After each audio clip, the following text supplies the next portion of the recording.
Good morning, all of you. I am Vijay Singh from Vivekanand College of Technology and Management, Aligarh. I am the president of IIC BCTM.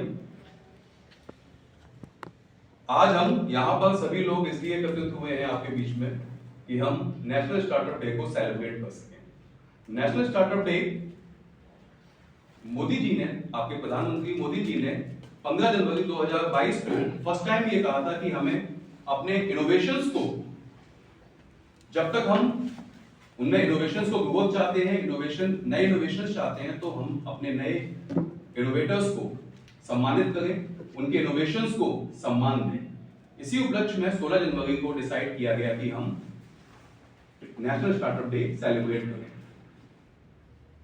हम 16 जनवरी से लेकर 31 जनवरी के बीच में इस event को organise कर सकते थे। इस दौरान हमने और भी बहुत सारे इवेंट्स ऑर्गेनाइज किए हैं।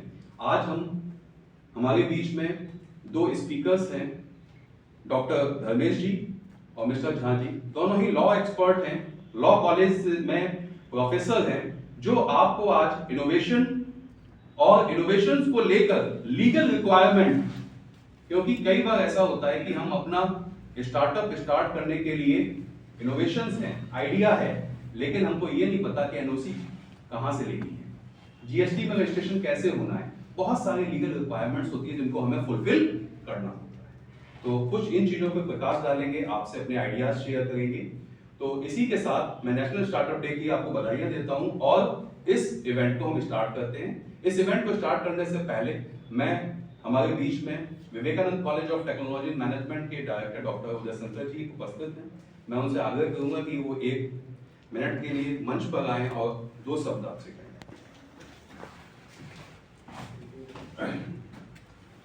Good morning, dear students and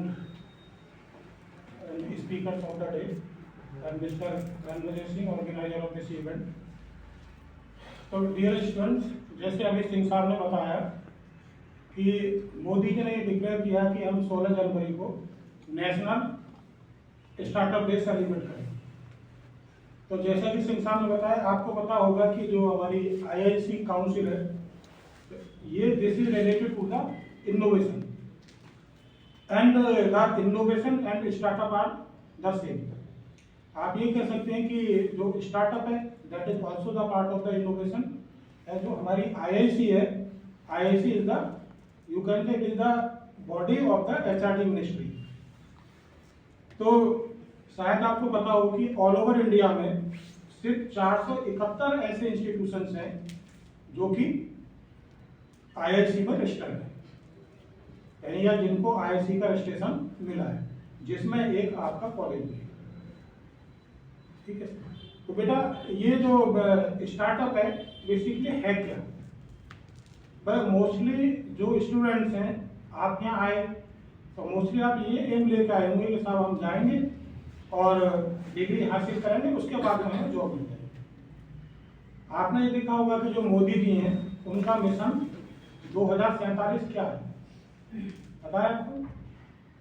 अभी जो हमारा देश है वो क्या है? That is the developing country. ठीक है, तो जो मोदी जी का सपना या उनका जो एम है वो है कि 2047 तक अपने देश को एक विकसित देश या विकसित भारत बनाना। तो विकसित भारत कब बनेगा? मोस्टली तब बनेगा कि हम दुनिया पे डिपेंड ना हो। ठीक है, तो अगर हम दुनिया पे डिपेंड ना हो तो उसके लिए क्या होना चाहिए? हमारे पास में अपने रिसोर्सेज होने चाहिए। ठीक है, और सबसे पहला जो रिसोर्सेज होता है वो आपका है किसका? जैसे आप कहते हैं रोजगार। भाई अगर हम अपने देश में इतना रोजगार पैदा कर पाए कि हमारे जो स्टूडेंट्स हैं उनको बाहर ना जाना पड़े, और हो सकता है कि हम इतने डेवलप हो जाएं कि जैसे आज हमारे जो होनहार छात्र हैं या छात्रा हैं, वो आपने देखा होगा बाहर जाते हैं। आपको शायद ये पता होगा दुनिया में सबसे ज़्यादा जो अच्छा ब्रेन माना जाता है वो इंडियंस का ही माना जाता है। जैसा आपने देखा होगा बहुत सारे इंजीनियर्स और डॉक्टर्स बाहर जाते हैं, किस लिए जाते हैं? पैसे के लिए। तो जब हमारे यहाँ हमारा कंट्री थोड़ी विकसित हो चुका होगा तो हमारे यहाँ की इकोनॉमी बहुत अच्छी होगी, तो हमें बाहर, हमारे जो छात्र हैं उनको बाहर जाने की जरूरत नहीं। अब ये पॉसिबल होगा कब और इसको कौन करेगा? दैट इज ओनली द, इसको हम क्या कहते हैं, यंगर जनरेशन, दैट्स यू। तो स्टार्टअप है क्या कि हमारा जो मोदी जी का सपना है या हमारा ये है ना कि हम नौकरी लेने वाले ना बने। हमारा एम क्या होना चाहिए कि हम कुछ ऐसा करें कि हम लोगों को नौकरी दें। तो जो मेन एम है स्टार्टअप का वो क्या है गवर्नमेंट का, वो यही है कि जो हमारे यंगर्स हैं या जो हमारे छात्र या छात्रा हैं, है ना, वो अपनी बिजनेस, जिसे आप कहते हैं you must become the entrepreneur, कि हम नौकरी देने वाले हैं। और आप जानते हैं देने वाले कब बनोगे, जब you will think in that direction. एक कहावत है कि जो सोच है इंसान की दुनिया बदल देगी। जितना आप सोचते हो या जिस चीज को आप सोचोगे उसका कर नहीं पाओगे। तो इसलिए क्या है कि आप ये मान के चलो कि आप अभी से अपना ये एम बनाएं कि हम इतनी मेहनत करेंगे कि हम लोगों को जॉब दे पाए, जिससे कि जो हमारा मिशन 2047 है ना, उसमें हमारा कुछ ना कुछ contribution. Okay, thank you.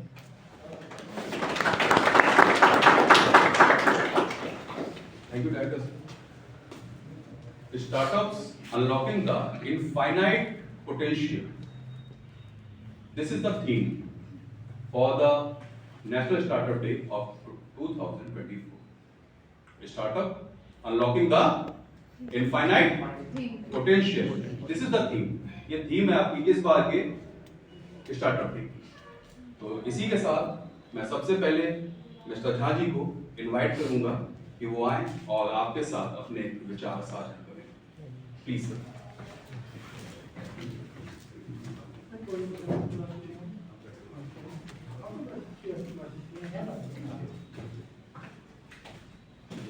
Good morning, all of you. Myself, Ashish. हाँ जी, I am the assistant professor.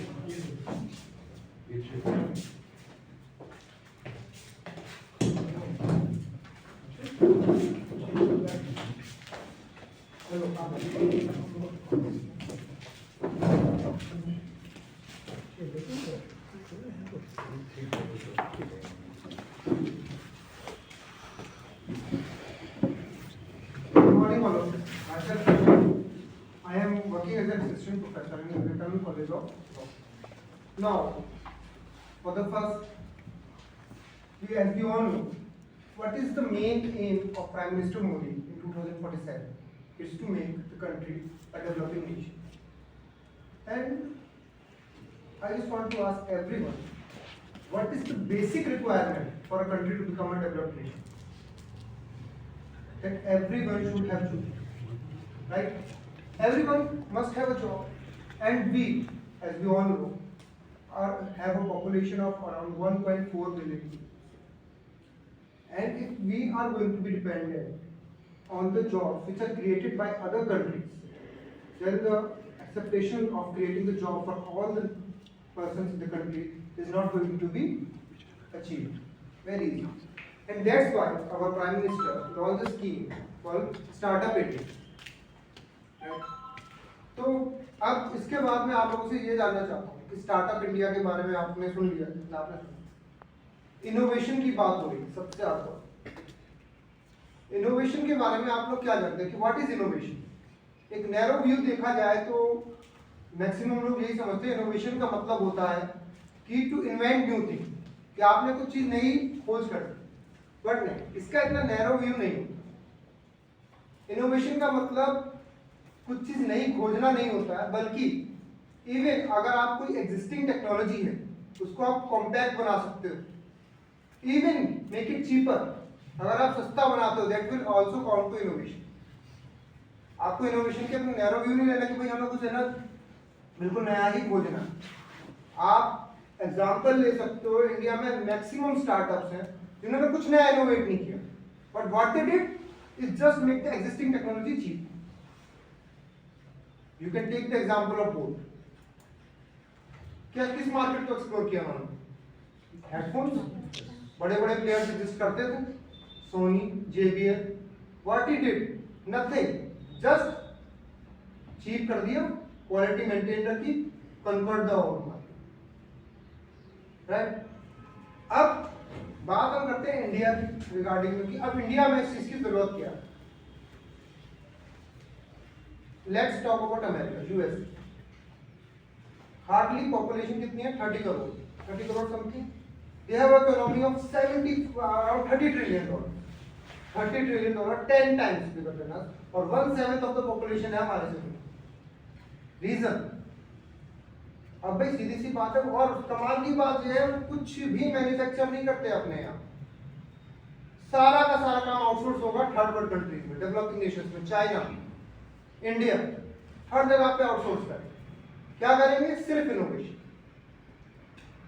They will develop new technology, manufacturing China में लगाएंगे, अपने यहाँ जितनी जॉब की रिक्वायरमेंट है अपने लोगों को देंगे, उसके बाद चीप लेबर आउटसोर्स कर देंगे।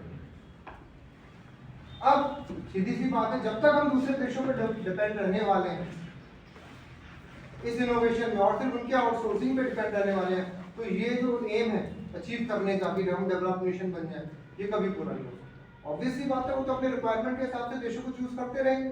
ऐसा तो है नहीं कि उनके पास 50 करोड़ जॉब है, 50 करोड़ की जॉब्स इंडिया को आउटसोर्स करने वाले। और कमाल की बात यह है कि इनोवेशन जब आप करते हो तो आप अपनी जॉब्स क्रिएट नहीं करते हो, कमाल की बात यह है आप दूसरे देशों को मजबूर भी करते हो कि वो अपना काम आपको आउटसोर्स करें।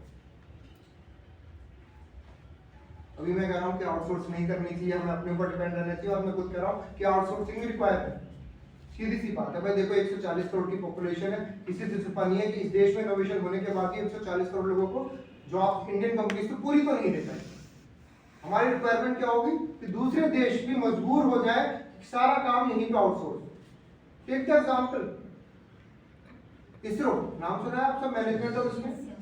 What ISRO did? उन्होंने कुछ नहीं किया, जस्ट मेड इनोवेशन। उन्होंने सैटेलाइट लॉन्चिंग को क्या कर दिया? चीप कर दिया। दुनिया में सबसे सस्ते तरीके से क्या कर रहे हैं हम? सैटेलाइट को लॉन्च कर रहे हैं। अब सारी की सारी developed countries, even Germany, France, NASA को छोड़ के इसरो के पास आ रहे हैं कि आप हमारी सैटेलाइट लॉन्च करें। What they did? New invention, nothing. भाई टेक्नोलॉजी एग्जिस्ट कर रही थी, सैटेलाइट लॉन्च नासा भी कर रहा था, सैटेलाइट लॉन्च हर देश की कंट्री कर रही थी। What they did? Just made it cheap.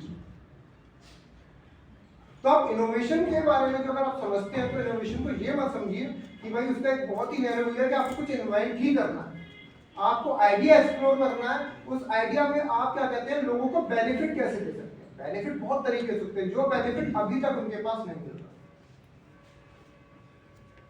तो ज्यादा दिमाग पे लोड लेने की जरूरत नहीं। मैं क्या कह रहा हूँ, बोर्ड का एग्जाम्पल है, the founder Aman Gupta was not at all a BTech student. वो बीटेक स्टूडेंट थे भी नहीं, उन्होंने कुछ नहीं करा। ये अकाउंटेंसी में सीए थे, उन्होंने सोचा यार मार्केट एक अलग एक्सप्लोर रह रही है, 100 रुपए के या तो चाइना के हेडफोन आ रहे हैं या फिर JBL के सीधे 5000 के हेडफोन आ रहे हैं, बीच में 4-5 हजार का पूरा प्राइस गैप पड़ा हुआ। इसमें एक अच्छे से लॉन्च कर दूंगा, पूरा मार्केट कैप्चर कर लूंगा इंडिया। बड़ी बड़ी कंपनीज को है ना खत्म कर दिया। आप डेवलप्ड कंट्रीज का एग्जांपल मैं आपको अमेरिका का, यूएसए का, सबका दे रहा हूँ। इनोवेट करेंगे, आउटसोर्स करेंगे, चीप लेबर उठाएंगे, रॉयल्टी पे पूरी कंट्री को डेवलप कर देंगे। इंडिया के कंटेक्स्ट में ऐसा नहीं होगा। ऑब्वियस सी बात है, हमारे पास इतनी कैपेबिलिटी नहीं होगी कि हम जॉब्स को आउटसोर्स करें, क्योंकि हमारे पास अपनी पॉपुलेशन बहुत ज्यादा बढ़ गई है। हमें खुद यहीं पे अपनी जॉब क्रिएशन सबसे बड़ा रिक्वायरमेंट होगा कि यहाँ पे स्टार्टअप्स हो, नया आइडिया हो, जिसकी वजह से जॉब्स रिक्वायर है। प्लस ऑब्वियस सी बात है, अगर आप कुछ इनोवेट करते हो तो दूसरी कंपनीज, बाहर की कंपनीज भी आपसे क्या कहते हैं, जॉब्स के लिए, आपके इन्वेंशन के लिए, आपसे रॉयल्टी के लिए आपसे मांगेंगे कि आप अपना इन्वेंशन हमसे शेयर करें। एंड यू आपको मेरे ख्याल से इतनी बेसिक नॉलेज तो सबको होगी, ज्यादा टेक्निकलिटी में जाऊंगा नहीं, कि व्हेन यू इनोवेट समथिंग आपके पास एक पेटेंट ग्रांट होता है।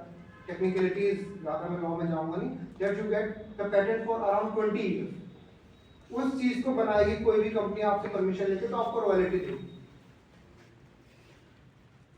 रॉयल्टी देगी, उस देश की इकोनॉमी में फायदा हो। सैमसंग पूरी दुनिया में फोन सैमसंग सबसे ज्यादा बनाती है, एप्पल बनता है। ओलेड स्क्रीन पूरी दुनिया में सैमसंग, हर फोन में ओलेड स्क्रीन सैमसंग की डालेगा, किसी के पास टेक्नोलॉजी ही नहीं है ओलेड स्क्रीन बनाने।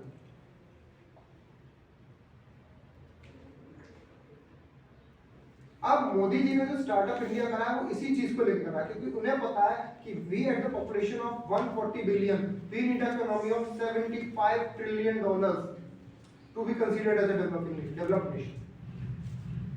और वो बाहर के आउटसोर्स जॉब से तो नहीं पॉसिबल होगा। आज जरूरत है, कल नहीं हुई, कल किसी और देश के पास चले जाए। और आप सब लोग यंग माइंड्स, कॉलेज के स्टूडेंट, और एक बहुत बड़ा आपके माइंड में लचूना होगा, सोच रहे होंगे कि भाई हम लोग कि भाई ऐसे कॉलेज के हैं, ये इनोवेशन का काम तो IITians करते हैं, IIM के लोग करते हैं, हम लोग क्या करेंगे, घर में तो 9 से 5 की जॉब दिलवाओ, कहानी खत्म हो गई। सही बात है, सबके सब ये सोच रहे होंगे कि क्या हम इन चीजों को पढ़ें। मैं आपको चीजें बताता हूँ, इनोवेशन करना स्टार्टिंग पॉइंट। इनोवेशन करने के बाद जब आप रिस्क लेके उसका स्टार्टअप, अपनी कंपनी, देखो इनोवेशन कर लिया, उसके बाद आप इनोवेशन को आप है ना दूसरी कंपनी को दे भी सकते हो कि भैया ऐसा मेरा इनोवेशन दे लो, आप इसमें रिस्क उठाओ, जो करना है करो, मुझे जॉब दे दो। आपने फिर क्या कहते हैं, इनोवेशन तो कर दिया। लोग कह रहे हैं कि इनोवेशन और स्टार्टअप सेम चीजें नहीं। इनोवेशन का नेक्स्ट स्टेप स्टार्टअप होता है। आपने इनोवेट तो कर दिया माइंड को लेके, but when you start making a business out of it, then it become a startup, तब आप एंटरप्रेन्योर हो। और अब वही दिमाग के तो IITians, IIM ये सब लोग करते हैं। अभी आपको मैंने अमन गुप्ता का एग्जाम्पल दिया, और मुझे शायद ज्यादा दूर जाने की जरूरत नहीं पड़ेगी। मेरे ख्याल से यहाँ से 5-6 किलोमीटर दूर एक आपने नाम सुना होगा, शायद सुना हो, किसी ने सुना, विजय शेखर शर्मा का नाम सुना? किसके फाउंडर है वो? पेटीएम के फाउंडर। पेटीएम के founder from Aligarh itself, the biggest startup in India.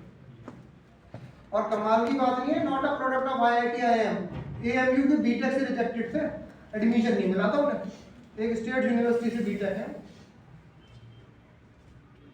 And what he has a mind, innovation करना था, और एक रिस्क टेकिंग एबिलिटी थी कि भाई स्टार्टअप मेरे को चाहिए। तो आप ये मत सोचिए ना कि भाई इस कॉलेज से है तो ये तो सिर्फ IITians, IIM, बड़े बड़े सेंट्रल यूनिवर्सिटीज के कॉलेज का काम है नोट करना। It just required idea. आपको बस एक आइडिया चाहिए, हल्का सा रिस्क टेकिंग एबिलिटी चाहिए। Startup India scheme Modi ji ने लॉन्च करी दी। टेक्निकलिटीज में ना जाते, आपको सीधे बता दूं फायदे क्या। अगर आप एक स्टार्टअप का आइडिया लेके जाते हैं, आपको लोन्स बहुत इजी मिलेंगे, आपको टैक्स में आपको है ना कमी मिलेगी, टैक्स कम होंगे, सीडबी वगैरह आपको हेल्प करेंगे, आपको पेटेंट एक्वायर करने में गवर्नमेंट हेल्प करेगी। आपको अब स्टार्टअप के लिए जो प्रमोट किया जा रहा है, हर लेवल पे गवर्नमेंट आपको हेल्प करने को है। और ये एक बेसिक सर्टेन सर्टिफाइड फैक्ट है कि जितनी भी बड़ी कंपनीज हैं, मतलब मल्टीनेशनल 450 कह लो, जो फॉर्च्यून 500 जिसे हम बोलते हैं, MBA के स्टूडेंट्स हैं, आप सब जानते हैं फॉर्च्यून 500 क्या होती है, ठीक है। तो 500 कंपनीज पूरी दुनिया की इकोनॉमी एक तरीके से रन करती है, ठीक। उनसे ज्यादा जॉब इंडिया में स्टार्टअप्स क्रिएट करते हैं, उनसे ज्यादा जॉब स्टार्टअप्स क्रिएट करते हैं। और अगर हर बंदा जॉब्स के लिए सिर्फ इन फॉर्च्यून 500 या बहुत से लोगों का सपना गवर्नमेंट जॉब पे डिपेंड होगा, तो मैं आपको सीधे बता रहा हूँ सपना ही रहने वाला है बहुत जरूरी। क्योंकि दुनिया आपको तो जॉब देने के लिए बैठी नहीं हुई, सब आपको खुद ही आपको है ना खड़ा होना पड़ेगा अपने, और आप लोगों में से कोई खड़ा भी होगा। एक अलीगढ़ जैसे छोटे शहर से ही आप देख सकते हो कि शायद देश का सबसे बड़ा स्टार्टअप में से पेटीएम भी स्टार्ट हुआ है। और ये भी कमाल की बात है कि वो किसी बड़े कॉलेज से भी नहीं, not an IIT, not an IIM। एक सिंपल सा आइडिया, यूपीआई पेमेंट चल रहा था, भीम को पहले भी नहीं थे, यूपीआई को इंट्रोड्यूस करने वाले वो पहले नहीं थे, बस उन्होंने क्या करा था उसे इजी। मैंने क्या बोला, 3 चीज innovation, discover a new thing, make an existing thing compact, or make an existing thing cheaper. What he did? Make that thing compact, easy to use. Paytm का यूजर इंटरफेस ऑब्वियसली बात है बाकी सबसे बहुत आसान है comparatively, and what he did? Captured the market. OYO example, कितना बड़ा आइडिया था ना कि भाई होटल की एक चेन बना देनी है आइडिया की ऐप बना के, बस कितना बड़ा इसमें रिसर्च लगी होगी, मेरे ख्याल से तो ज्यादा लगी भी नहीं होगी। अगर एक आइडिया की बात देखिए, छोटा सा आइडिया था, देखा, प्रॉब्लम देखी, एनालाइज किया, मेड एन ऐप कि होटल को कनेक्ट कर देते हैं, And what we have, the youngest billionaire in the world, Ritesh Agarwal, who is creating job for millions. और आज के वक्त में आप स्टार्टअप इंडिया की बात करते हैं, मोदी जी ने इनिशिएट किया। यार आपसे ही पूछूंगा हाथ खड़ा करके, कितने लोग यहाँ पे बिग बॉस वगैरह देखते हैं? ऑनेस्टली बता देना। नहीं देखते। शार्क टैंक कितने देख रहे हैं? सिर्फ 2। तो शायद ज्यादा उम्मीद कर रहा था। मतलब अब इस तरीके का एक माहौल बनाया जा रहा है कि that there exist a reality show जो इनोवेशन को, स्टार्टअप्स को प्रमोट कर रहा है। बड़े बड़े एंटरप्रेन्योर जिन्होंने स्टार्टअप खड़े करे, ओयो का फाउंडर, शादी.com का फाउंडर, बोट के फाउंडर, मामाअर्थ के फाउंडर, सबके सब वहां जा रहे हैं और लोग वहां पे अपने आइडियाज लेके जा रहे हैं। और आज के वक्त में तो आपको क्या कहते हैं, सीधी सी बात है, पहले तो ये होता कि आपके पास आइडिया, आप सीईओ को मिल नहीं पा रहे, वो नहीं बन रहे। हर चीज में, even the entertainment industry is capitalising और हेल्पिंग यू इन दिस। आपको 10 बजे से 11 बजे कभी लगा के देख लेना, पता लग जाएगा शार्क टैंक क्या होता है। बिग बॉस और उससे छुट्टी मिले थोड़ी बहुत। और ये सब एक पूरी कोशिश है स्टार्टअप इंडिया को और इंडिया को डेवलपिंग कंट्री की तरफ लेके जाने की। अब ज्यादा वक्त मैं लूंगा नहीं इसमें, क्योंकि बेसिक तक काफी आपके लिए, और ज्यादा मैं टेक्निकलिटीज में जाऊंगा नहीं, क्योंकि आप सब खुद लोग एमबीए के और बीटेक के स्टूडेंट्स हैं मेरे ख्याल से, कि इनोवेट कैसे करना है, एसी कन्वर्टर डीसी, ये मुझे नहीं आता है। सीधी सी बात तो है, ये आप ही को आइडिया सोचना है। What I am telling you कि आइडिया छोटा भी हो सकता है, बड़ा भी हो सकता है, एग्जिस्टिंग भी हो सकता है, या फिर बिल्कुल नया भी हो सकता है। आपको कुछ नहीं करना है, बस लोगों को सहूलियत पिछले वाले से ज्यादा देनी है।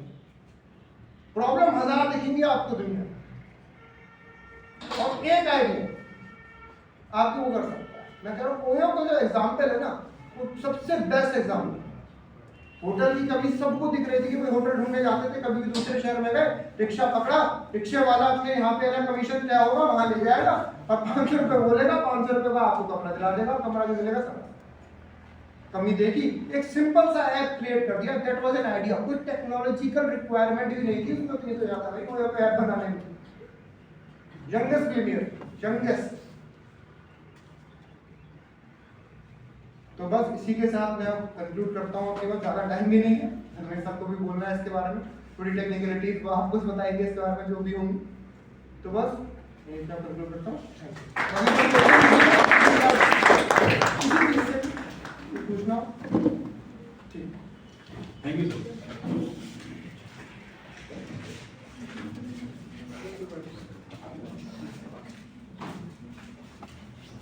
Thank you, sir. You enlightened the students with your thoughts, your ideas. Now I will call the Dr. Dharmesh sir. So please come and discuss your ideas. Good morning, all of you. Good morning. As we all know already the topic, why we are gathered here to discuss about the startup and innovation. Our Honorable Prime Minister Shri Narendra Modi has talked about this startup scheme in 2016, but formally he has announced in 2022. Recently, in the past years, 40 unicorn companies have been made. What is unicorn? Everybody should know. Unicorn is the company of $1 billion. Our own physics wala, everyone should be remember the physics wala. The 100th unicorn. What is unicorn? A company of 7,500 crores. Everyone know where the physics wala came from. He has only an idea in his mind that he has to. ऐसा नहीं है कि education पहले नहीं थी। कोटा के अंदर अच्छे अच्छे बड़े बड़े कोचिंग सेंटर्स ला के रख दिए। एलएन क्वालिटी कोचिंग सेंटर सारे के सारे फेल हो गए फिजिक्स वाला के सामने। क्यों? 2.5 लाख के कोर्स को 25,000 पे ला के रख दिया उन लोगों ने। अपनी एक टीम मजबूत करी। आइडिया ही था। Kashish sir has already talk about that idea can be existing one और the new one. So what physics wala has done? He has done innovation in the existing idea only. Education हमेशा से थी और आगे भी रहेगी, बट इट जस्ट आइडिया आपका छोटा भी हो सकता है और बहुत बड़ा भी इनोवेशन कोई हो सकता है। Let's just talk about how you get registered. What are the steps that you should follow while you are going for a startup? ठीक है ना? First है आपका a person should incorporate their business first.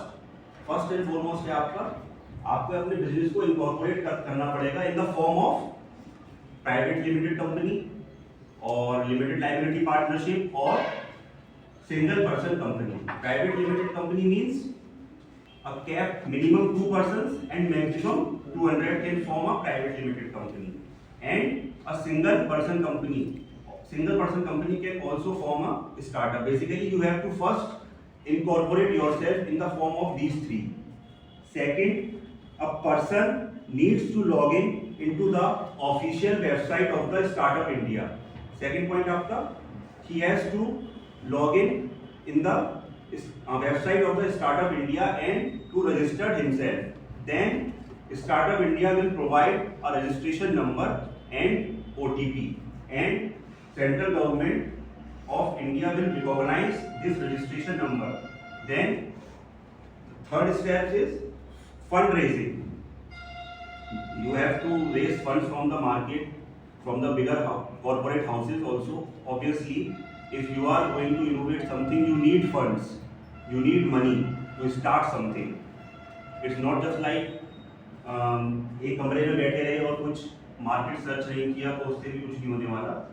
आपको fund raising के लिए तरह तरह के हाउसेस के पास, कॉर्पोरेट्स के पास, बेसिकली आजकल तो बैंक्स वगैरह भी खूब प्रमोट कर रही है। सेंट्रल गवर्नमेंट ने भी ये स्कीम इसीलिए चला रखी है कि आपको जो लोन मिलता है वो इंटरेस्ट फ्री, या फिर उस पर जो आपको टैक्स होता है, सॉरी इंटरेस्ट फ्री नहीं होता, टैक्स फ्री होता है for 3 years. I think for 3 years it is a interest free loan, and you have to make new startup in this.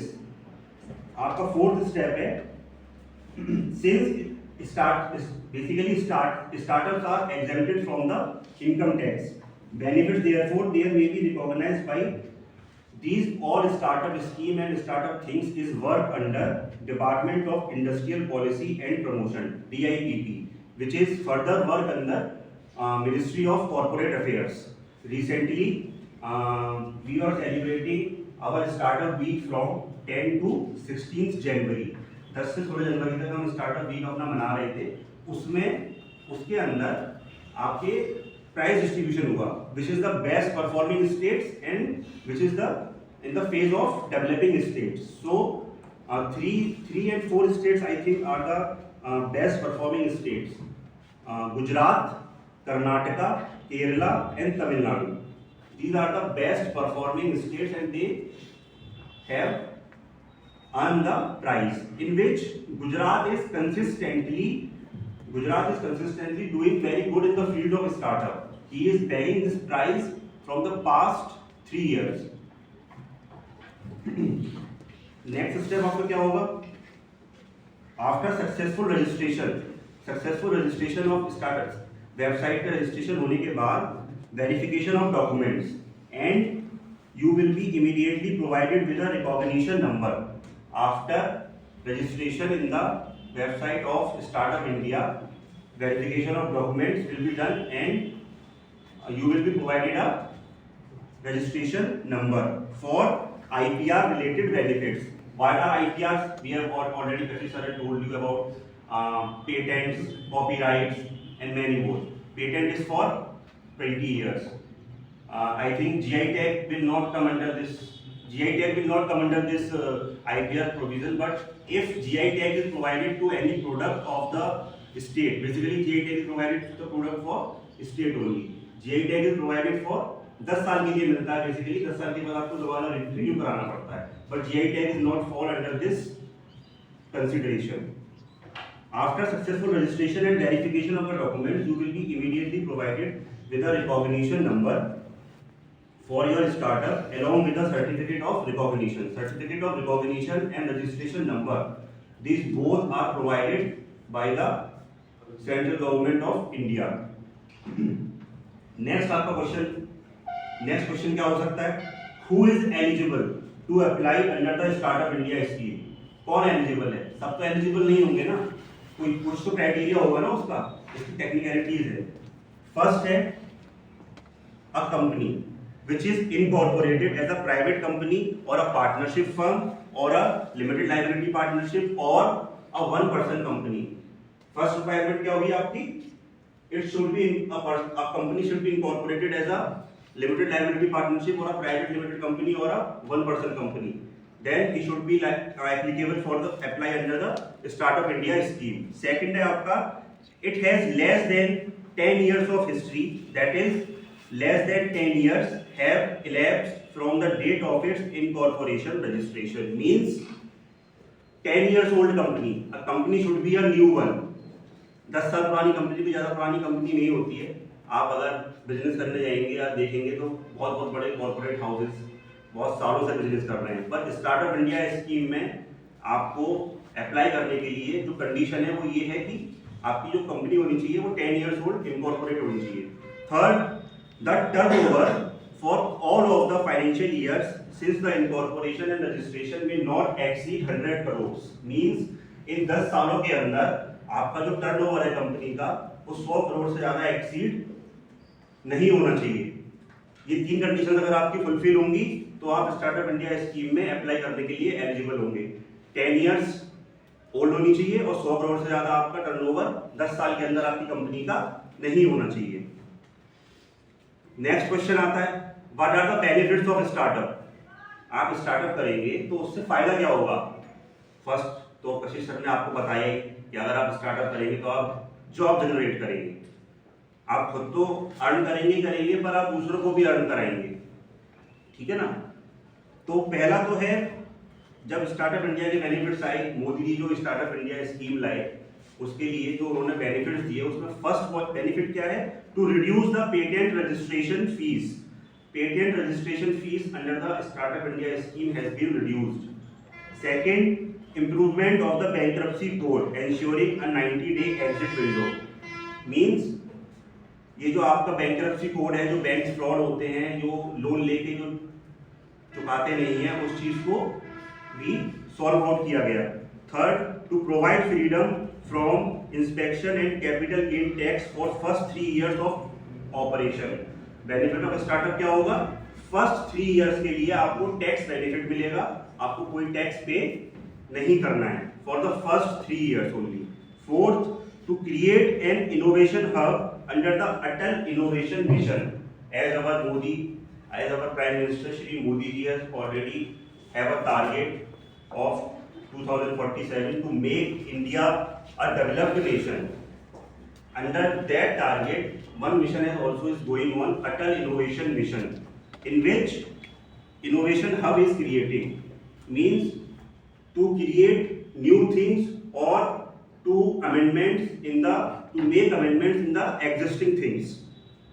Fifth, targeting 5 lakh schools along with the involvement of 10 lakh children in innovation related programs। What is the target of Startup India scheme? To target 5 lakh schools and to make familiar 10 lakh students about the Startup India scheme। To encourage entrepreneurship throughout the country। Basically अगर मोदी जी या any government किसी भी देश की जो सरकार होती है वो अपनी पूरी की पूरी पॉपुलेशन को नौकरियां नहीं दे सकती। कुछ लोग यहाँ पे सरकारी के लिए तैयारी कर रहे होंगे, कुछ अपना बिजनेस खोलेंगे, कुछ प्राइवेट सेक्टर में जाएंगे, तो हर एक को सरकारी नौकरी नहीं मिल सकती। अभी आपके यूपी पुलिस कांस्टेबल्स के फॉर्म भरे गए, 60,000 शायद पोजीशंस हैं और more than 52 lakh form fill up हुए हैं, तो कंपटीशन बहुत है। आपको क्या है कि आपको अपना टारगेट फाइंड आउट करना है कि आपको तैयारी में जाना है या आपको बिजनेस करना है। बिजनेस करना है तो उसके लिए सरकार जो आपकी है वो बहुत ज़्यादा फ्रेंडली है, ऐसी ऐसी स्कीम ला रही है आपके लिए। स्टार्टअप इंडिया स्कीम एक उसी का पार्ट है। To promote India as a startup hub across the world, means this government is basically promoting a young minds and young entrepreneurs to come forward and present their ideas। if अगर आपके ideas company को किसी भी बड़े corporate houses को अगर पसंद आते हैं तो वो आपको फंड देती है। अभी जैसे कि रिसेंटली नोएडा के 2 ब्रदर्स थे, उन्होंने आपका पेट्रोल पंप तो होता ही है, पर उन्होंने जो है मोबाइल पेट्रोल पंप का इनोवेशन किया। Mobile petrol at your door steps. कभी कभी ऐसा होता है कि हाईवे पे जा रहे हैं, कहीं जा रहे हैं, हमने ध्यान नहीं दिया और पेट्रोल या डीजल आपका लो हो गया और गाड़ी बंद हो गई, तो आप एक ऐप पे ऑर्डर करके अपने पास पेट्रोल या डीजल मंगा सकते हैं। तो उसके लिए HP पेट्रोलियम ने भी उनका साथ दिया और उसके बाद सेंट्रल गवर्नमेंट से भी वो फंड रेज कर रहे हैं। तो ये क्या था, एग्जिस्टिंग तो नहीं था, this is the new innovation.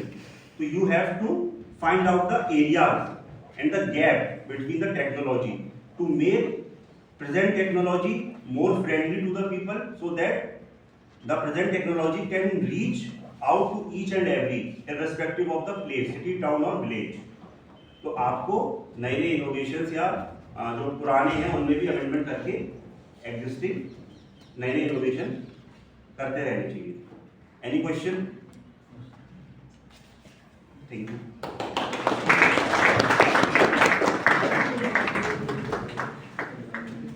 Thank you sir, thank you doctor Dharmesh ji. Sir ने बहुत से टेक्निकल पॉइंट भी डिस्कस किए आपके साथ और सर ने भी कुछ चीज़ें आपको बताई स्टार्टअप इंडिया की। स्टार्टअप इंडिया की कुछ चीज़ें SMEs, small medium size, MSME और जो बड़े कॉर्पोरेट हाउस होते हैं उनके लिए। स्टार्टअप तीनों सेक्टर्स के लिए है, ठीक है। अब ऐसा नहीं है जैसे हम हैं, हम का मतलब हम स्टूडेंट्स की बात कर रहे हैं। स्टूडेंट बिल्कुल जीरो से स्टार्ट होगा, बिल्कुल फ्रेशर होगा, लेकिन उसके आइडिया की वैल्यू है। आप SME से स्टार्ट कर सकते हैं या आप अपना प्रपोजल आपका इस तरीके का हो, उसका एक पायलट प्रोजेक्ट आपने एस्टैब्लिश किया हो तो आप गवर्नमेंट को भेज सकते हैं। गवर्नमेंट अगर उसको मुफीद मानेगी तो उस पर आपको कुछ फंड देगी, आप पायलट प्रोजेक्ट कर सकें, उस पर आप उसको टेस्टिंग कर सकें। MSMEs जो मीडियम साइज की हैं उसके लिए भी कुछ जो पहले से चल रही है फर्म, लेकिन कुछ नया लेके आना चाहते हैं। जैसे कोई फर्म है, प्रोसेसिंग कर रही है, 10 घंटे में वो 1000 यूनिट प्रोड्यूस कर रही है, लेकिन आपकी इनोवेशन की वजह से हाफ टाइम में या 3rd 4th टाइम में वो उतना ही प्रोड्यूस करते या ज़्यादा प्रोड्यूस करते, डेफिनेटली आपका एफर्ट्स कम होगा, लेबर कम लगेगी, आपकी कॉस्टिंग कम आएगी, आउटपुट ज़्यादा हो जाएगा। तो इनोवेशन एग्जिस्टिंग में भी हो सकता है, नया भी हो सकता है, इनोवेशन मैन्युफैक्चरिंग में भी हो सकता है, और सर्विसेज में तो सिर्फ और सिर्फ एक आइडिया चाहिए। ओयो क्या है? आइडिया ही तो है। ओला क्या है? आइडिया है। त्रिवागो ओयो से भी ऊपर है। सुना है नाम त्रिवागो का? तो सिर्फ एक आइडियाज हैं। और अगर आप अपनी इकोनॉमी को देखेंगे तो इकोनॉमी बेसिकली तीन सेक्टर्स पर डिवाइड होती है, प्राइमरी, सेकेंडरी और टर्सरी। आपका मैन्युफैक्चरिंग होता है एक सेक्टर सर्विसिंग है, और एक सेक्टर आपका एग्रीकल्चर से रिलेटेड है या नेचुरल रिसोर्सेज से रिलेटेड है। तो आप इनोवेशन किसी भी फील्ड में हो सकता है, डिपेंड करता है कि आप किस डायरेक्शन में सोच रहे हैं। मैं इसी के साथ अपने दोनों स्पीकर्स को बहुत बहुत धन्यवाद देना चाहता हूं, और आप लोगों का भी बहुत बहुत धन्यवाद जो आपने इतने पेशेंटली, इतना पेशेंस के साथ चीज़ों को सुना। लेकिन बस आप लोगों से अनुरोध भी है और आप लोगों को एक डायरेक्शन भी है कि आप इस फील्ड में इस तरफ सोचना स्टार्ट करें। जब इस तरफ आप सोचेंगे तो डेफिनेटली कुछ नया आएगा, और नया आपका पॉजिटिव आपको देखना चाहिए। सभी का धन्यवाद बहुत बहुत। आज मैंने जैसा कि आप लोगों से कहा था कि हमारे बीच में हमारी एक एलुमनाई नगीना मलिक 2016 बैच की पास आउट बच्ची, जिसने एक अपना स्टार्टअप स्टार्ट किया और उसका टर्नओवर आज की डेट में लगभग 1.5 करोड़ है। लेकिन बाई चांस की बात है कि वो आ गई थी दिल्ली से, लेकिन अभी आ नहीं पाई है। तो मैं उनकी टीचर, क्योंकि उस बच्ची ने मार्केटिंग और HR से किया था, तो उनके टीचर हैं जया सारस्वत मैम, तो मैं उनसे कहूँगा कि वो प्लीज़ मंच पे आ जाएं, और अपने दोनों स्पीकर से कहूँगा कि वो जया मैम को नगीना मलिक का जो ट्रॉफी है वो दे दें। जया मैम उसको हैंड ओवर कर देंगी। Thank you Jaya ma'am. मैं अभिषेक सर से कहूँगा सर आप भी आ जाएं, क्योंकि टीचर ही आएंगे। टीचर ही सारी नॉलेज डिपार्चर कर रहे हैं और टीचर ही अपनी ये ट्रॉफी उनको डिपार्चर कर रहे हैं।